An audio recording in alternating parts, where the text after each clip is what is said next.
Hannity on the Fox News channel. Now,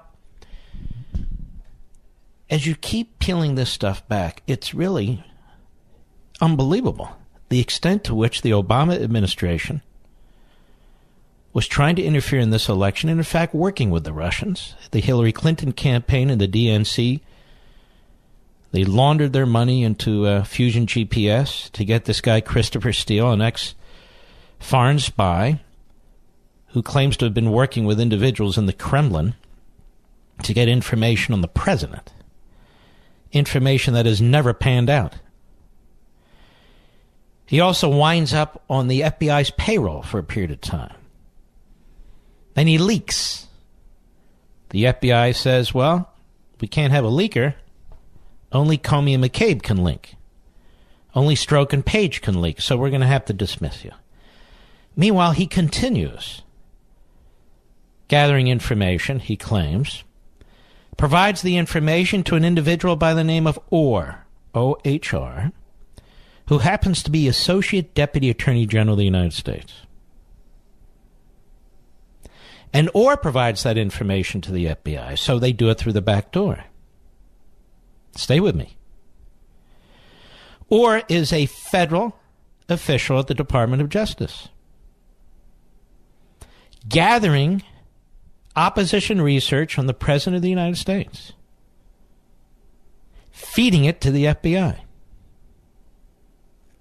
Ohr is also married to a lady who's working for Fusion GPS and working on the opposition research activity against the President of the United States.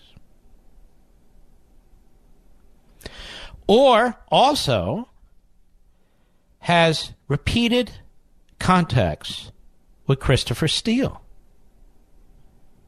and meetings with Christopher Steele. And then there's this remarkable curveball. Christopher Steele, who's putting this dossier against the president, trying to show some Russia connection, wanted a Russian oligarch to be able to come into the United States. He'd been banned from the United States, given his past activities and associations with the Russian government. Is that not incredible? I'm starting to wonder, with this Russian disinformation campaign aimed at Donald Trump, if some of these people weren't Russian spies or Russian operatives. I'm really starting to wonder that. I never thought I would, but this is absolutely amazing. What I've told you is not in dispute. John Solomon over at the Hill newspaper has secured documentary evidence, including emails, that prove this. And people say this is too complicated to follow. No, it's not. This is a massive disinformation campaign by the Russians, by the Democrat Party, and morons like Jim Acosta, who are so committed to destroying this president, wittingly and unwittingly, pushing a narrative. And it's never made sense to me, since this president, Trump, has done more to punish Russia than Obama ever did. Ever. In fact, Obama was a pacifist when it comes to Russia, as he was when it comes to North Korea, Iran. He was a sellout, and China. So we're going to have John Solomon on the program in a few minutes to go through this with us. But just to recap in the plainest way I possibly can, you have this guy Christopher Steele. He's hired basically by the Hillary Clinton campaign and the DNC. They launder the money through a law firm, which launders it further through Fusion GPS, which then hires Christopher Steele. Christopher Steele also comes on the payroll of the FBI at one point. He's on the payroll of the FBI, and he did opposition research against Trump. Now think about this. At the same time, the FBI has a spy in the Trump campaign.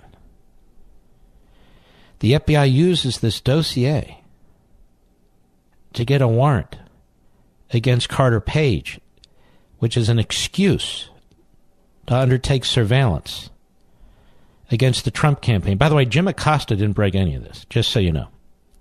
Our great defender of free speech and freedom of the press. He hasn't broken any of these stories. He's not even interested in anything I just told you. And so, we learn that on the staff of the Deputy Attorney General of the United States is an Associate Deputy Attorney General of the United States, a career official whose wife works for Fusion GPS, and she's working on this dossier issue in the opposition research. And Mr. Steele is working with this official in the United States Department of Justice, the Associate Deputy Attorney General, Mr. Ohr. Meets with him repeatedly, talks to him repeatedly. And then the curveball. It turns out that Mr. Steele, who's trying to hang the Russia collusion hat on the President of the United States, then the candidate, is a special pleader for a Russian oligarch with ties, close ties to Putin, who is prevented from coming into the United States, and he lobbies the Department of Justice to allow him into the United States, and by the way, eventually comes into the United States. None of this is under investigation by Mr. Mueller. None of it. Russian collusion, interference in the campaign, none of it. Now, Jim Comey had to know about Ohr, did he not? Since Ohr was pressing the FBI. Jim Comey had to know who funded the dossier, did he not? Or at least he had to know it was a Democrat opposition paper. And yet they used it. Mr. Rosenstein, who signed an extension of the FISA warrant, he says in front of Congress, look, we sign things all the time. What he was trying to say is, I didn't really read it, which is enough of a reason that he is a disgrace. A FISA warrant's a big deal. And how do I know, Mr. Rosenstein? Because I was Chief of Staff to Attorney General Meese. You can't throw a fastball by me. I know exactly what you were required to do, and you didn't do it. And you didn't do it. And now we're supposed to ignore all of this that took place, the greatest scandal, in my view, in American history. The greatest scandal in American history. To interfere with an American election. Far more than the Russians could have dreamed of, or the Chinese or anybody else. In the Obama administration. And Jim Acosta, he's just a foil, and the rest of them have no interest in it whatsoever. Instead, they keep chasing Mueller. Mueller. Because Mueller can do one of two things, they hope. Make a constitutional crisis involving the President of the United States, in which they will attack the President of the United States, or I should say, write his report so as to condemn the President and provide a fig leaf for the Democrats to seek to impeach him. You know, maybe we should invite Mr. Acosta on this program, Rich. Should we do that? I mean, he's interested in getting his message out there. Go ahead and invite him. See if he'll come on. And I'll play Jim Acosta as he plays Jim Acosta. You get my point? We can both do this together. I'll be right back. Mark Levin.